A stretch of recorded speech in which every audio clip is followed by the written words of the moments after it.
The church smelled of wax and time, its air heavy with the weight of promises I didn't choose. I stood at the altar in Boston's oldest cathedral, my white silk gown clinging to my skin like a second skin, cold and unforgiving. The chandelier, above cast jagged shadows, its light sharp as broken glass. My hands trembled, clutching a single rose, its thorns pricking my palm.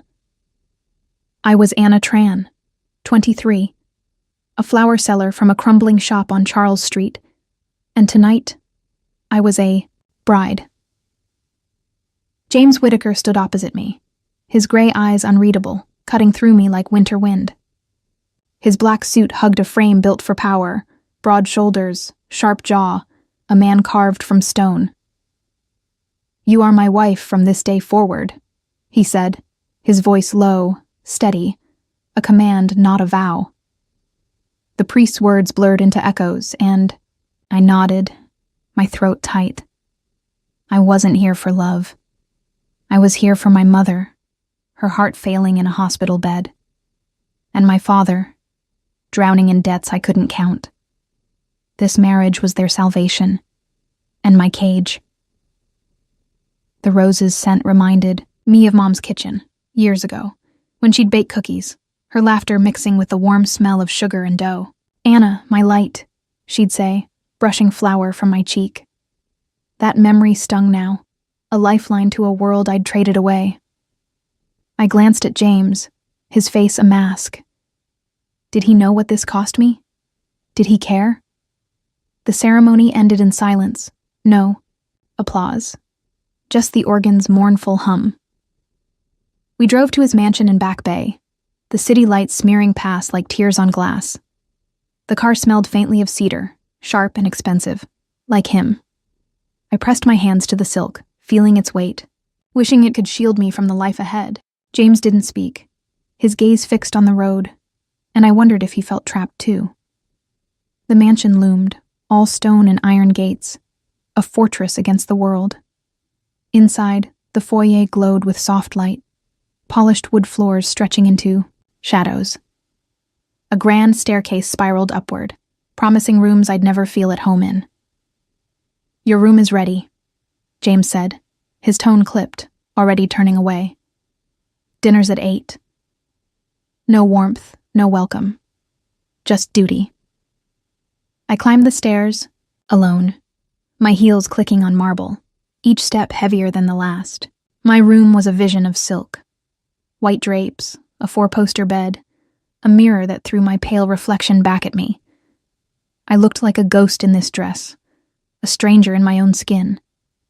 I set the rose on the dresser, its petals wilting, and opened my suitcase, the only piece of me I'd brought. Inside, among folded sweaters, was a letter. Mom's handwriting, faint and trembling, curled across the envelope. Anna. My breath caught. She'd been too weak to write for months, her hands shaking, from the illness stealing her away. When had she done this? I tore it open, careful not to rip the fragile paper, and read. Anna, my light, forgive your father. He loved you. The words hit like a stone. Forgive him? For the debts? For leaving us when Mom needed him most? I pressed the letter to my chest, my eyes burning. What secret was she carrying even now?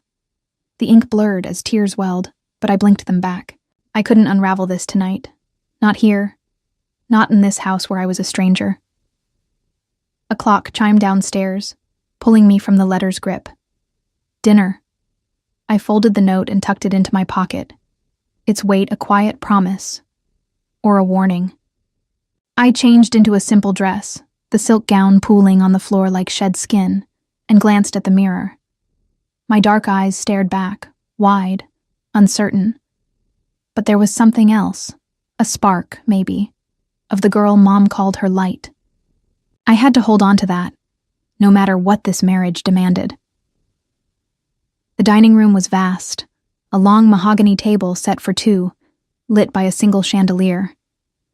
James sat at the head, his posture rigid, a glass of wine untouched before him. The air smelled, of roasted herbs, but it did nothing to warm the space between us. I took my seat, the chair creaking under me, and forced my hands to still. "You'll have everything you need here," he said, not looking up from his plate. "The staff knows your schedule." I nodded, my voice caught somewhere deep. "Thank you," I managed, though the words felt hollow. I wanted to ask why. Why me? Why this deal? Why he'd chosen a flower seller to play his wife? But his eyes, when they met mine, were a wall. No answers lived there. We ate in silence. The clink of silverware loud against the quiet. My mind drifted to Mom, to the hospital room where she lay, tubes snaking across her frail body. I'd promised to save her, no matter the cost. But sitting here, across from a man who saw me as a contract, I wondered if I'd traded too much. The letter burned in my pocket, its words a riddle I wasn't ready to solve. As I pushed my plate away, James stood, his shadow falling over me. "Good night, Anna," he said, and walked out, leaving me with the chandelier's cold light. I lingered, tracing the edge of my glass, Mom's voice echoing in my head. "Forgive your father. Forgive." The word felt impossible, yet it clung to me, a seed planted in the dark. I rose, the letter crinkling against my side, and headed back to my room. Tomorrow I'd face this new life. James, the mansion, the secrets Mom had left me. Tonight, I'd hold on to her words, the only piece of home I had. As I climbed the stairs, the rose on the dresser came to mind, its thorns sharp but honest. Maybe in this gilded cage, I'd find a way to be honest too. The hospital room was a cocoon of white, sterile, sharp with the tang of antiseptic. I sat by Mom's bed, her hand frail in mine, her breathing a fragile rhythm against the hum of machines. Sunlight slipped through the blinds, painting stripes across her face, and for a moment, I saw the woman who'd taught me to braid daisies, into crowns, not the one tethered to tubes. "Anna," she whispered, her voice a thread. "Honor is all we have." I nodded, wiping sweat from her brow, my heart heavy with the vow I'd made in that cold church. A week had passed since the wedding, and James Whitaker remained a stranger. His mansion, with its polished wood and silk drapes, was a beautiful prison. Each morning, he left for his office downtown, his gray eyes never meeting mine, his footsteps echoing long after he was gone. At dinner, he spoke only of schedules, staff, meals, expectations, as if I were a tenant, not a wife. "You'll adjust," he'd said last night, his tone flat, cutting deeper than I'd expected. Adjust to what? A life without warmth? I pushed the thought away, focusing on Mom's hand, its weight grounding me. I left the hospital as dusk fell, Boston streets slick with evening chill. My flower shop on Charles Street waited, a haven of earth and petals.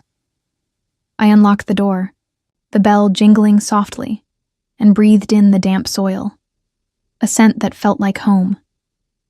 Daisies lined the counter, their white faces bright against the gloom. As I arranged a bouquet, my fingers brushed something cold in my apron pocket. A silver ring, small and worn, engraved with a single word, honor. Mom's ring, the one she'd worn until her hands grew too thin. I slipped it on, its weight steadying me, her words echoing, honor is all we have.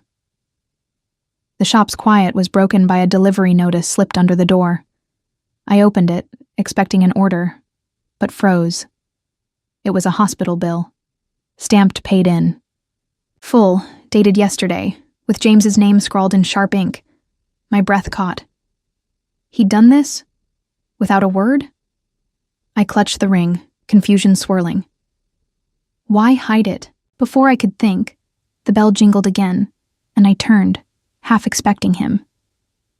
Instead, a woman stepped in, her heels clicking like a metronome. Blonde, poised, with eyes that weighed me like a ledger. "You must be Anna," she said, her smile thin. I'm Clara, James's cousin. Her voice dripped with something I couldn't name. Pity, maybe, or scorn. Quite the convenient bride, aren't you? I stiffened, the ring biting into my palm. I'm his wife, I said, steadier than I felt. Clara laughed, a sound like breaking glass. Wife? Oh, darling, you're a contract. Don't fool yourself. She turned to leave, pausing at the door. Ask James about his deals. You might be surprised. Her words clung to me, sharp as thorns. I locked the shop and walked home, the city's hum fading behind my thoughts. Clara's taunt, convenient, bride, burned. But the bill in my pocket burned hotter.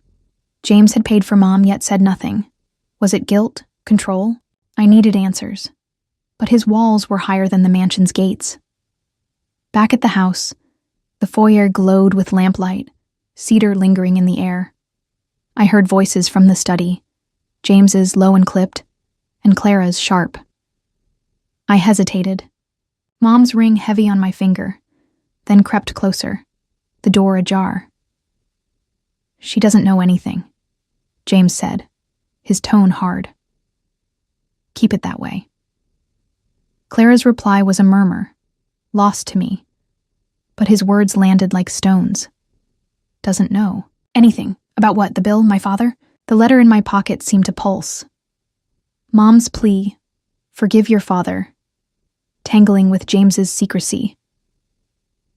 I stepped back, heart pounding, and slipped upstairs. My room welcomed me with its silk and shadows, the rose from the wedding now wilted, on the dresser. I pulled out the letter, reading it again, searching for clues. Forgive your father. Had he known James's family?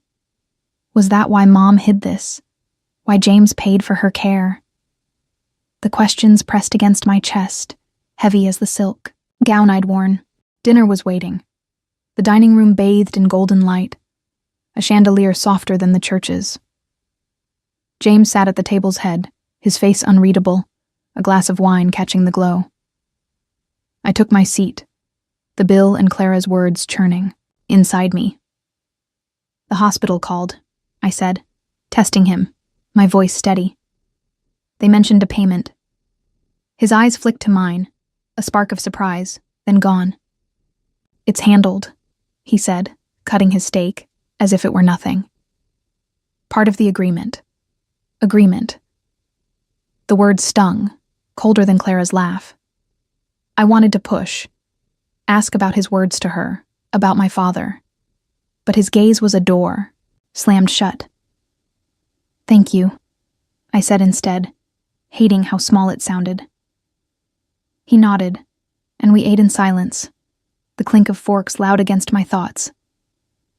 As I cleared my plate, Mom's ring glinted under the light, a quiet anchor. Honor, she'd said. But whose honor was I keeping? Hers, my father's, or my own, in a marriage built on secrets? I glanced at James, his jaw tight, and wondered if he carried secrets too, ones heavier than mine. Upstairs, I stood by the window, Boston's skyline a scatter of stars. The letter lay open on the bed, Mom's words a riddle I couldn't solve. James's voice echoed. She doesn't know anything, and Clara's taunt followed, a warning I couldn't shake. I slipped the ring back on, its cool metal grounding me. Tomorrow, I'd face the hospital, Mom, maybe even James. Tonight, I held on to the girl who'd braided daisies, who still believed in honor, even in a house of shadows. The hospital room was quieter than usual, the machine's hum softened by dawn's light. I held Mom's hand, her fingers thin as reeds, her face etched with lines I hadn't noticed before. She'd always been my anchor, braiding my hair, teaching me to fold, origami cranes, whispering stories of honor in our tiny kitchen. Now, she looked fragile, like a petal caught in a storm. I'd come to check on her after another sleepless night. James's words, she doesn't know anything, looping in my mind, tangled with Clara's taunt and the letter in my pocket. Anna, Mom said, her voice a faint breeze. "There's something I need to tell you." Her eyes, dark like mine, held a weight I'd never seen. I leaned closer, my heart tightening. "Your father, he didn't abandon us." The words landed like a stone, stealing my breath. "What?" I whispered, gripping her hand. Dad had left when I was 10, his debts piling up, his absence a wound Mom never spoke of. Her letter, "Forgive your father," flashed in my mind, but I'd thought it was her heart softening. Not this. "He worked for James's family," she said, each word a labor, a driver, loyal to the Whitakers. "There was an accident years ago. He took the blame to protect their name. It cost him his life." I froze, the room spinning. My father, dead. To shield James's family.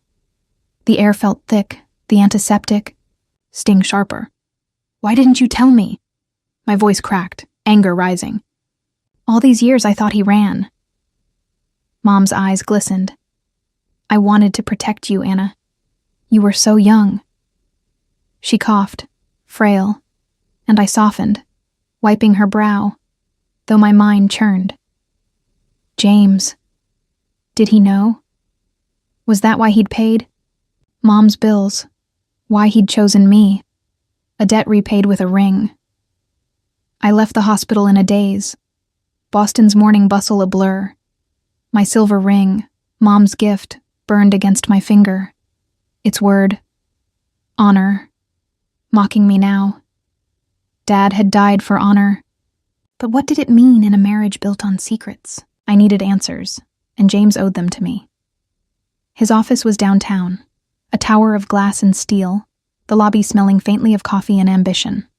I took the elevator to the top floor, my reflection in the doors pale, determined.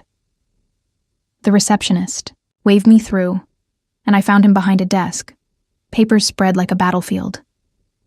Sunlight slanted through the window, catching his gray eyes, sharp as ever. He looked up, surprise flickering, then gone. "Anna," he said, leaning back. "What's this about?" I didn't sit, my hands clenched, Mom's ring a steady weight. "Did you know about my father?" I asked, voice low but firm. "That he died for your family?" James's face stilled, his jaw tightening.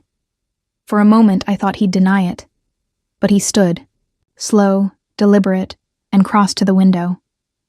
The city sprawled below, indifferent. "I didn't know," he said, his voice quieter than I'd expected. "Not until after we married. My father, he kept those files locked away." I stepped closer, anger flaring. "You expect me to believe that? You paid Mom's bills, James. You chose me. Why?" The question hung between us, heavy as the letter in my pocket. He turned, his eyes meeting mine, and for the first time, I saw something crack. A flicker of guilt, maybe, or need.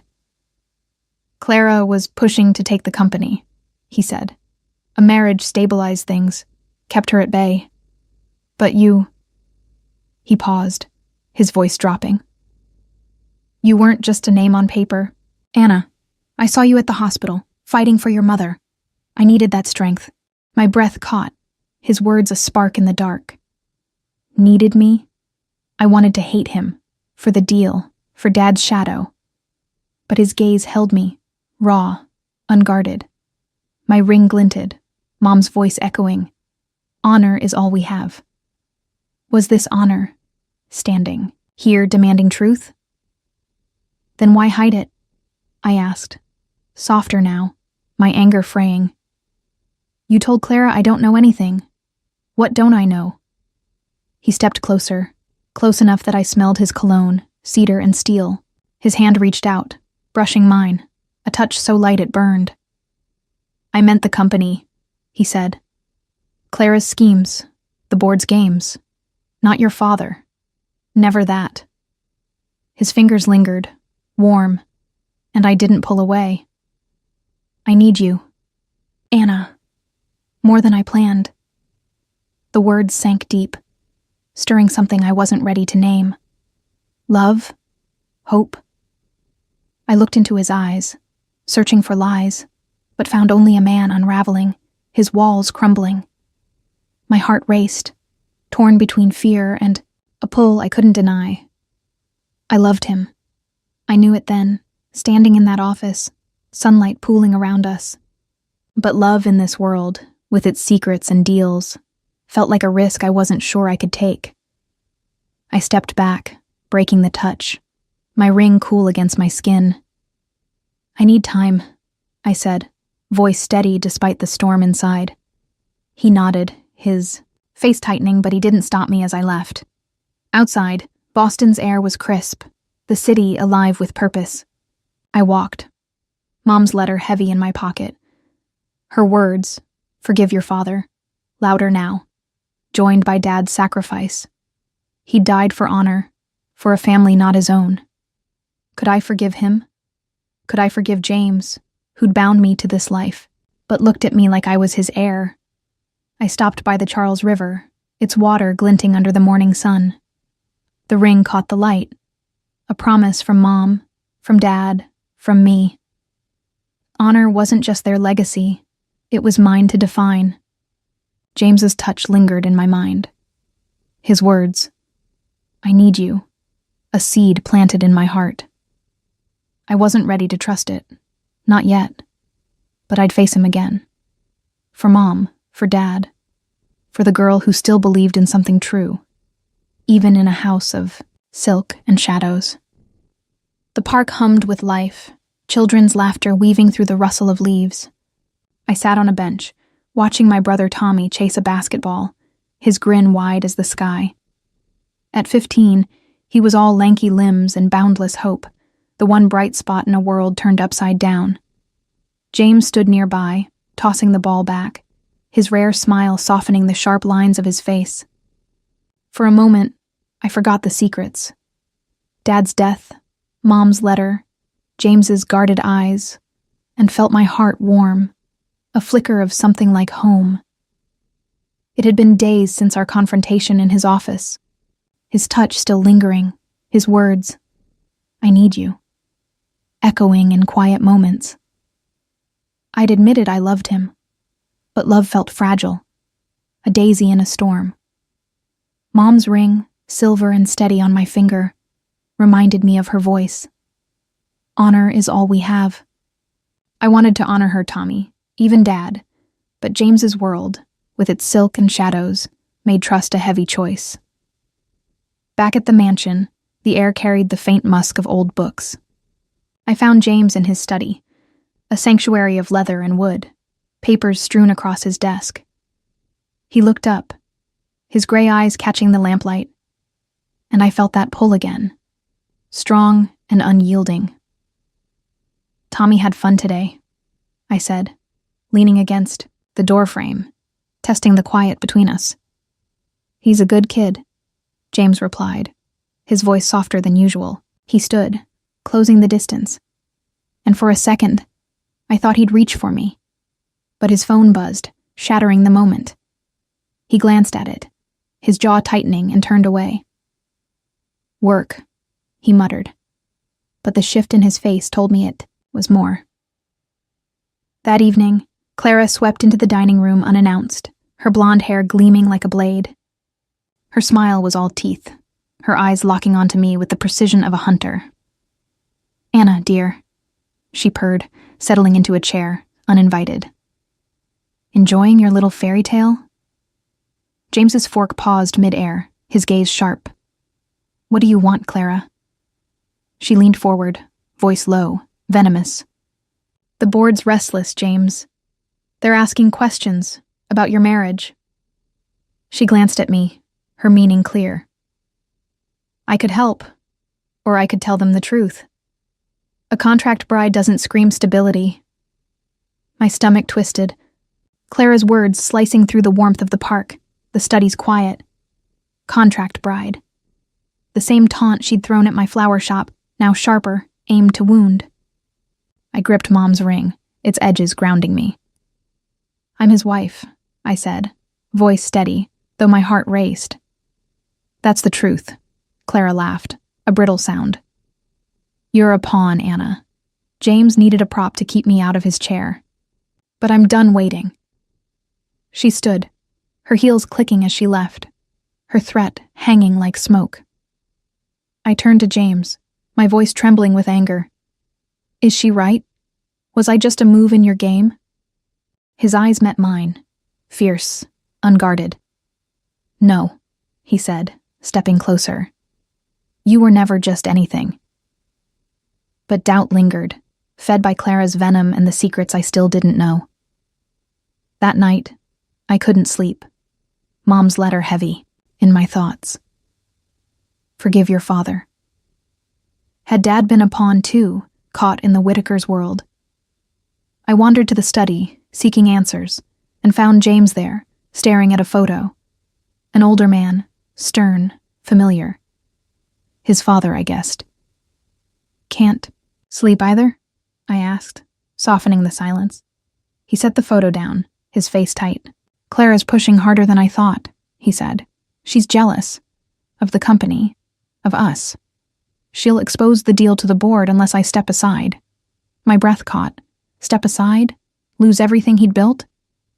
Then fight her, I said, stepping closer, my hand brushing his arm. Don't let her win. He looked at me, eyes raw, and pulled me into his arms, his embrace fierce yet tender, like a man holding onto a lifeline. I won't, he whispered against my hair. Not if it means losing you. The next morning, I woke to news that stopped my heart. James had resigned as CEO, effective immediately, to shield our marriage and Mom's care from Clara's threats. I found him in the foyer, his suit crisp, but his eyes weary. You didn't have to do this, I said, voice breaking. Not for me. I did, he said simply, his hand grazing mine, Mom's ring warm between us. You're worth more than any title. Before I could respond, the doorbell rang. A man stood there, older, weathered, his eyes kind but heavy. Anna Tran? He asked, holding out an envelope. I knew your father. He wanted you to have this. I took it, my hands shaking, and opened it alone in my room. Dad's handwriting, steady where Mom's had wavered. Anna, I'm proud of you. Live for honor, not regret. Tears fell, blurring the ink. Dad had died for the Whitakers, for a name that wasn't his. And now James, in his own way, had sacrificed for me. I found him in the garden, the sunset painting Boston gold. Thank you, I said, holding up the letter, my voice thick. For Mom, for this. I stepped closer, our hands intertwining, Mom's ring catching the light. I'm with you, James. Whatever comes. He pulled me close, his breath warm against my cheek. Then we'll face it together, he said, his voice a vow, stronger than the one we'd spoken in the church. The horizon glowed, a promise of battles ahead, but in his arms I felt something new. Strength, not just his, but mine. Dad's letter, Mom's ring, James's sacrifice, they wove a thread of honor I'd carry forward, no matter what Clara or the world threw at us. The hospital room was softer now, bathed in morning light that spilled across Mom's bed. She sat propped against pillows, her cheeks flushed with a hint of color I hadn't seen in months. Her hand, still frail, gripped mine with new strength, her dark eyes bright with something like hope. Anna, she said, her voice steady, forgiving is honor too. I smiled, brushing a strand of gray hair from her face, my heart lighter than it had been in weeks. Mom was healing, and with her, so was I. Days had passed since James stepped down as CEO, his sacrifice a quiet earthquake in our lives. The mansion felt different now. Not a cage, but a home we were building, step by tentative step. His touch in the garden, his vow, we'll face it together, had rooted itself in me, a promise I clung to. Mom's silver ring gleamed on my finger, its word, honor. no longer a weight but a guide. Dad's letter, tucked in my drawer, echoed in my mind. Live for honor, not regret. I was trying. For him. For Mom. For the love I dared to let grow. That evening, I found James in the dining room, the chandelier casting a warm glow over the table. He looked up from a book, his gray eyes softer, like a storm giving way to sky. She's coming home tomorrow, I said, sitting across from him, my voice thick with relief. Mom's strong enough. He closed the book, his smile small but real. Good, he said, reaching for my hand. His fingers brushed the ring, warm against my skin. You've carried a lot, Anna. More than I knew. I held his gaze, seeing the man who'd given up his empire for me, for Mom. You carried it too, I said, squeezing his hand. Thank you, James, for everything. He leaned closer, his voice low, almost a whisper. I belong to you, Anna. I think I always have. The words sank deep, a confession that lit something inside me. Love, unshaken by secrets or deals. I wanted to say it back, to tell him he was my home, but a knock at the door broke the moment. Clara stood there, her blonde hair loose, her usual sharpness dulled. No heels, no icy smile. Just a woman, uncertain, clutching a scarf like a shield. Can we talk? She asked, her voice small. James tensed, but I nodded, gesturing to a chair.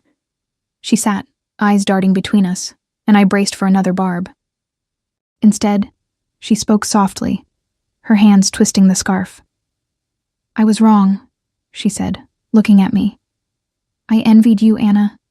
Your strength, the way James looks at you. I thought taking the company would fill something. It didn't. Her eyes glistened, and I saw her then. Not a rival, but a woman lost, chasing a shadow. I reached out, touching her arm, Mom's ring catching the light. Family is forgiving, I said, echoing Mom's words, my voice steady. You're not alone, Clara. She blinked, tears spilling, and nodded, a fragile truce settling between us. The next day, Mom came home. We settled her in the guest room, Tommy bouncing around her, his laughter a melody I'd missed. You're tough, Mom, he said, hugging her, and she ruffled his hair, her smile bright. I watched from the doorway, James beside me, his hand grazing mine. She's a fighter, he said, and I knew he meant all of us. That night, we celebrated Tommy's 16th birthday in the mansion's garden, fairy lights strung above like stars. He tore into gifts, a basketball, a sketchbook, his grin, infectious. Mom sat wrapped in a blanket, her eyes alive, watching us. James stood close, his arm brushing mine, and I felt the weight of our journey. Dad's sacrifice, Mom's illness, James's choice, woven into this moment. Fragile, but whole. Clara joined us, hesitant, but Tommy pulled her into a game, her laugh surprising and genuine. I caught James's eye, his nod a silent agreement. We'd let her in, not as a foe, but family. As the evening faded, I slipped inside, needing a moment alone. In my room, I pulled out a sheet of paper and wrote to Mom, my pen steady. I'll live for love, for honor, for us. The words felt like a vow, one I'd keep beyond this house. Back in the garden, the air smelled of lo swoi, warm and grounding. James found me, his presence steady, like the earth beneath my feet. You're quiet, he said, his voice gentle, searching. I'm happy, I replied, turning to him, the lights above us dancing in his eyes. For Mom, Tommy, for us. I took his hand, my ring pressed between our palms, and leaned into him, my cheek against his chest. His arms wrapped around me, a quiet strength, and I felt it. Happiness, late blooming but true, like a flower opening after frost.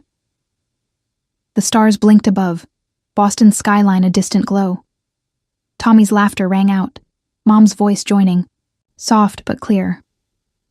Clara lingered nearby, no longer a shadow but a thread in this tapestry we'd woven. I thought of Dad's letter, his pride, and Mom's lesson. Forgiving is honor.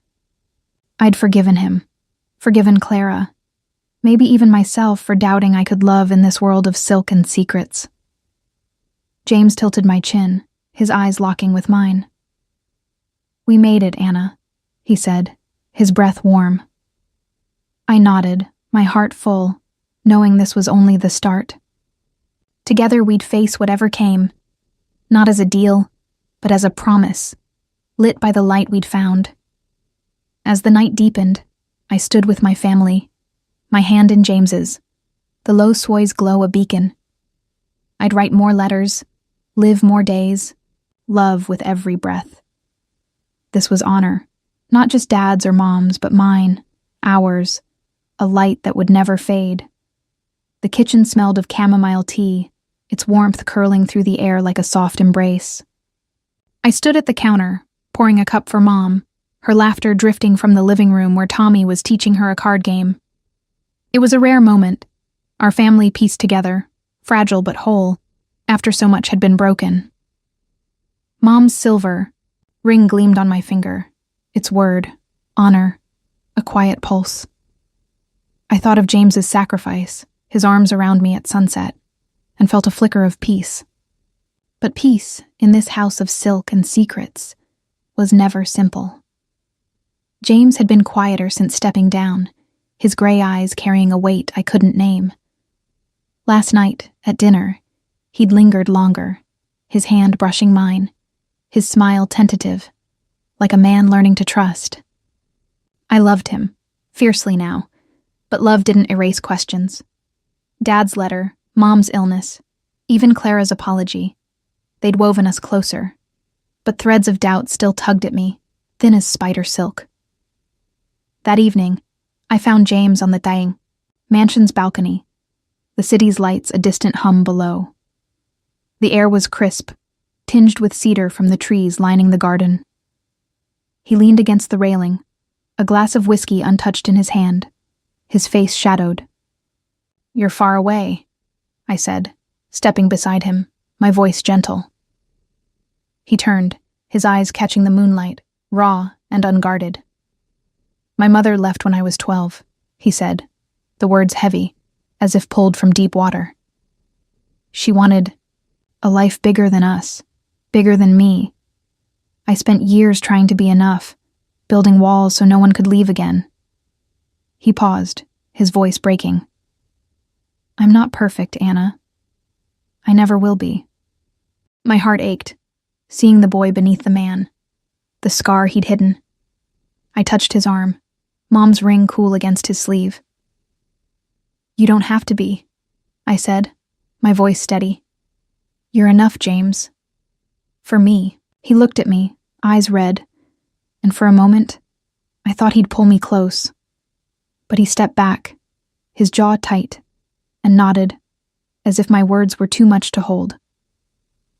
"Thank you," he whispered, and returned to his drink, the balcony's silence settling between us. The next morning, I woke to a text, a photo sent from an unknown number. It showed James in a cafe, Clara across from him, her hand on his, their heads bent close. My stomach dropped, the image sharp as a blade. Clara's apology, her tears at Tommy's birthday. Had they been a lie? I gripped the phone, Mom's ring biting into my palm, doubt creeping in like frost. James had promised we'd face everything together. Was this what he'd hidden when he told Clara I knew nothing? I found him in the study, sunlight filtering. Through the curtains, the air heavy with the scent of old books. He was reading, his posture relaxed, unaware of the storm in my chest. "What's this?" I asked, holding up the phone, my voice trembling but firm. His eyes widened, then darkened as he took the phone. "Anna, it's not what you think," he said, standing, his voice urgent. Clara asked to meet yesterday, to discuss the company. She's still family. I couldn't say no. I stepped back, the photo burning in my mind. You didn't tell me, I said, hurt sharpening my words. You promised no secrets, James. Are you lying to me? He crossed the room, his hands, reaching for mine, but I pulled away, Mom's ring a cold anchor. I'm not lying, he said, his voice low, desperate. She wanted to ensure your mother's care, Anna, her bills, her future. I met her to protect you, not to betray you. He stepped closer, his eyes pleading. Please believe me. His words hung between us, heavy with truth I wanted to trust. I thought of Mom's lesson, forgiving is honor, and Dad's pride, written in ink. Doubt lingered, but so did love, stronger, brighter. I let him take my hand, his touch warm, grounding, like a vow renewed. No more hiding, I said, my voice soft but firm. We're in this together. He nodded, pulling me into his arms, his breath warm against my hair. Always, he whispered, his embrace a shelter I'd never known I needed. The photo faded, a trick of light, not a fracture. Clara's schemes, whatever they were, couldn't break this. That afternoon, we went to Mom together, Tommy trailing. Behind, his chatter filling the car. The hospital was familiar now, its antiseptic bite softened by routine. Mom sat up, her smile wide as we entered, a tray of tea steaming beside her. You're glowing, Anna, she said, patting my hand, her eyes flicking to James with knowing warmth. Tommy plopped beside her, stealing a cookie from her tray. We're a family, right? He asked, his grin bright, unshadowed by the past. I looked at James, his hand steady in mine, and nodded, my heart full. Right, I said, Mom's ring glinting as I squeezed her hand. Back home, the kitchen was alive with Tommy's laughter, Mom's soft hum as she sipped tea. James stood close, his arm brushing mine, and I felt it, a bond. Not just between us, but all of us, forged through scars and choices. Clara's photo was a misstep, not a betrayal, and I chose to believe in the man who'd given up everything for me. As night fell, I stood by my window, Boston's skyline a canvas of stars. Mom's ring caught the lamplight, a reminder of honor, not just hers or Dad's, but ours, built on trust, forgiveness, love. James's scar, my doubt. They were part of us, but they didn't define us. Together, we'd mend what was broken, one quiet moment at a time, under the light of a home we'd made our own. The flower shop smelled of damp earth and roses, a sanctuary where time seemed to pause. I stood behind the counter, arranging daisies, their white petals soft under my fingers. Mom's silver ring gleamed, its word, honor, a quiet compass through the storm of weeks past. Tommy's laughter echoed from the back, where he was sorting tulips, his voice bright with plans for school. Mom was home now, her strength returning, and James was no longer a stranger but a man I loved, scars and all. Yet, a thread of unease lingered, woven from Clara's schemes and the secrets we'd unraveled. That morning, I'd found Mom's journal tucked in her bedside drawer, its leather cover worn from years of touch. I hadn't meant to pry, but her handwriting called to me, steady where her letters had trembled. One entry stopped my heart. I forgave him, Anna, long ago. Your father chose honor, and I chose love. For you, for Tommy. The words sank deep, a mirror to my own path. Dad's sacrifice, Mom's forgiveness. They weren't chains but wings, freeing me to choose my own honor, my own love. I closed the journal, tears pricking my eyes, and carried its lesson with me to the shop. Boston's dusk painted the streets gold, the air crisp with autumn's promise. James met me outside, his gray eyes warm, his hand finding mine as we walked. "You're glowing," he said, his voice low, like a secret shared in the dark. I smiled, squeezing his hand, Mom's ring pressed between us. "I'm learning," I replied, "what forgiveness means." That evening, we gathered at the mansion's garden, a plan Tommy had insisted on, a night to celebrate Mom, to mark her recovery. Fairy lights twinkled above, but the heart of it was lanterns, paper thin and waiting to rise. Tommy bounced between us, his grin infectious, while Mom sat in a cushioned chair, a shawl around her shoulders, her face alive with joy. James stood close, his arm brushing mine, and I felt the weight of our journey. Dad's letter, Mom's illness, Clara's shadow, fading into this moment, bright and true. Clara arrived, unannounced, her steps hesitant, no trace of her old sharpness. She wore a simple sweater, her blonde hair loose, her eyes searching. "I wasn't sure I'd be welcome," she said, voice small, clutching a small box. Tommy, oblivious to tension, pulled her toward the lanterns. "Come on, you. Gotta light one," he said, and her laugh, soft and surprised, eased the air. I glanced at James, his nod a silent agreement. We'd let her stay, not as a foe, but as someone reaching for redemption. Clara approached me, the box in her hands trembling slightly. "I brought this," she said, opening it to reveal a photo, James's mother, young, smiling, holding a baby James. "I found it in the attic. I'm sorry, Anna, for everything. I was jealous. Of your love, your family."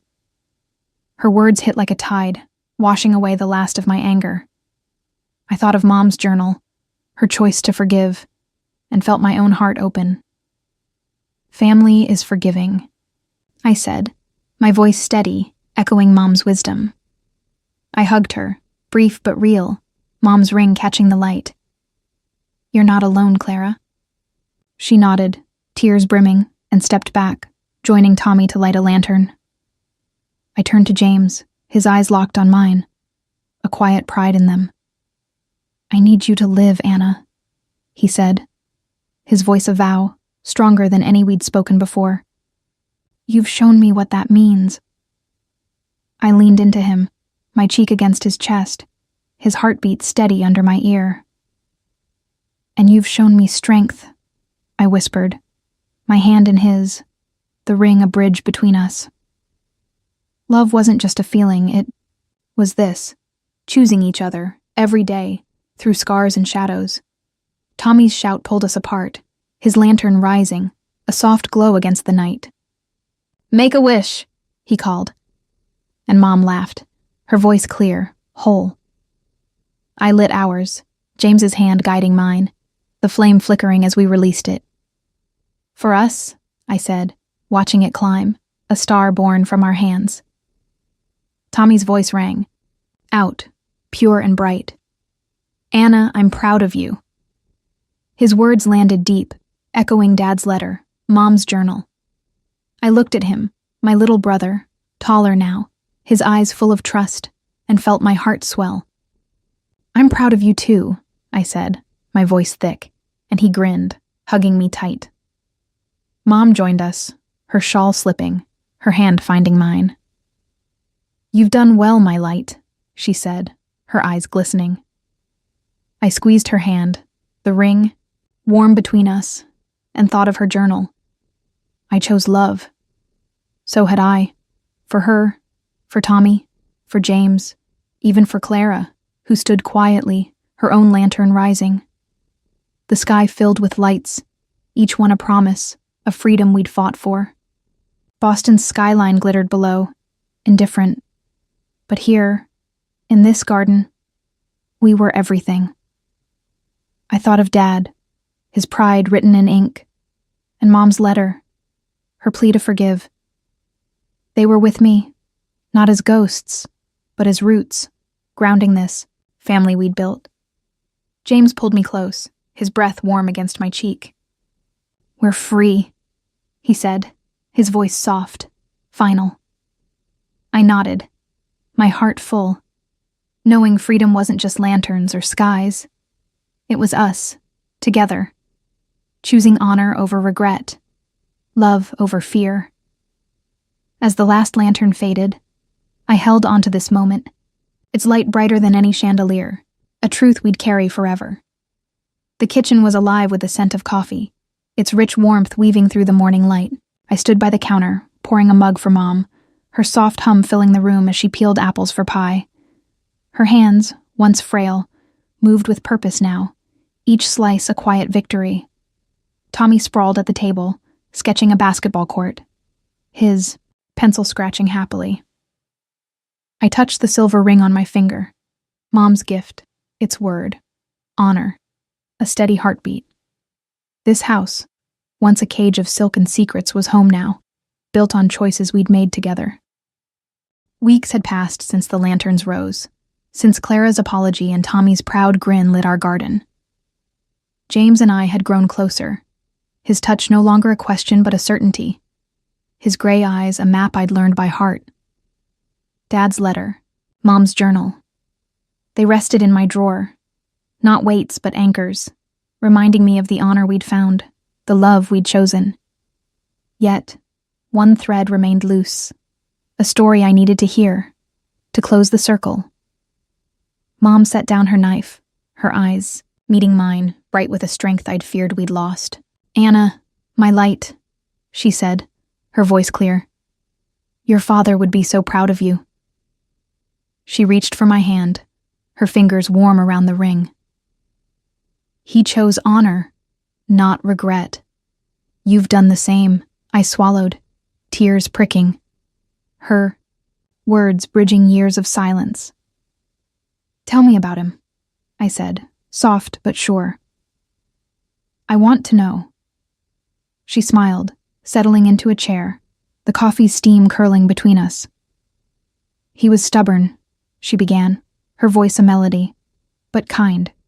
He drove for the Whitakers, took pride in it, until that night. An accident, a secret they buried.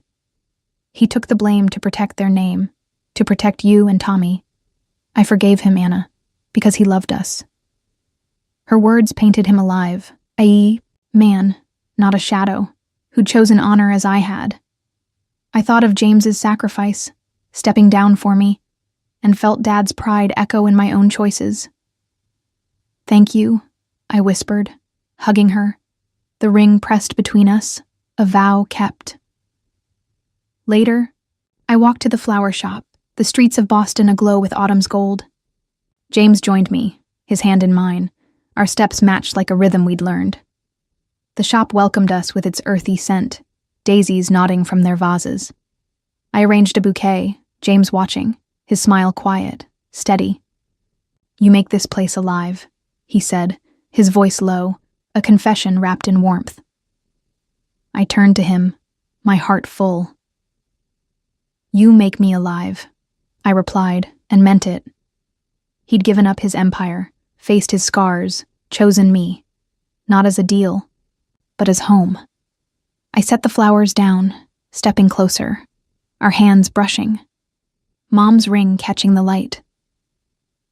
That evening, we gathered in the mansion's dining room, the chandelier soft, no longer cold.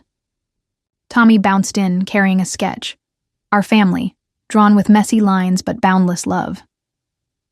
"It's us," he said, grinning, and Mom laughed, pulling him close.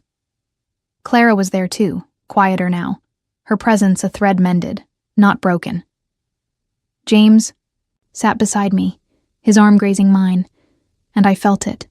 This was family, not perfect, but ours. After dinner, James led me to the garden, the air cool, stars blinking above. He stopped by the bench where we'd watched Tommy play, his eyes locking with mine, intense, unguarded. "Anna," he said, kneeling, his hand pulling something from his pocket. Mom's ring, my ring, polished to a new shine. "You're my home," he said, his voice a vow, raw and true. "Will you wear this, not as a deal, but as mine?" Tears welled, but I smiled, nodding, my heart soaring. Yes, I whispered, and he slipped the ring back on, its weight perfect, eternal.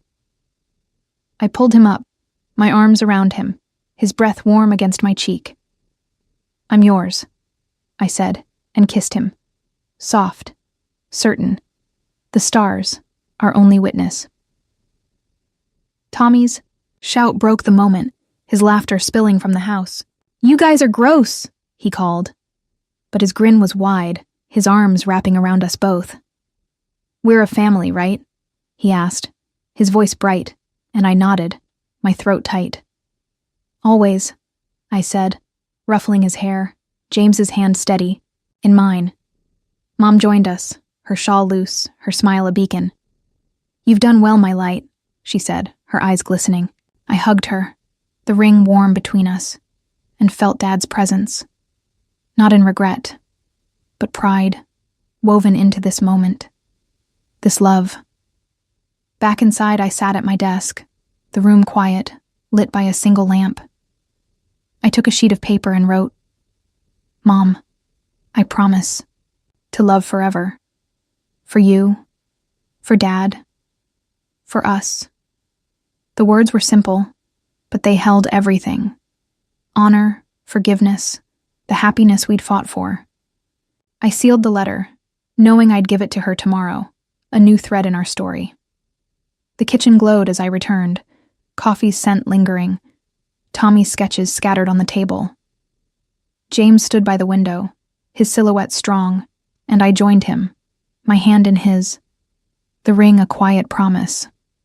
Boston's skyline sparkled, a canvas of light, but our light was here, in Mom's hum, Tommy's laugh, the love we'd built. I looked at James, his eyes my home, and knew this was eternal. Not just a moment, but a life. We made it, I said, my voice soft, and he nodded, pulling me close. Forever, he whispered, and I believed him. If this story touched your heart, share your own tale of love in the comments below, and subscribe for more journeys like ours. Here, under our light, we found happiness, late but everlasting.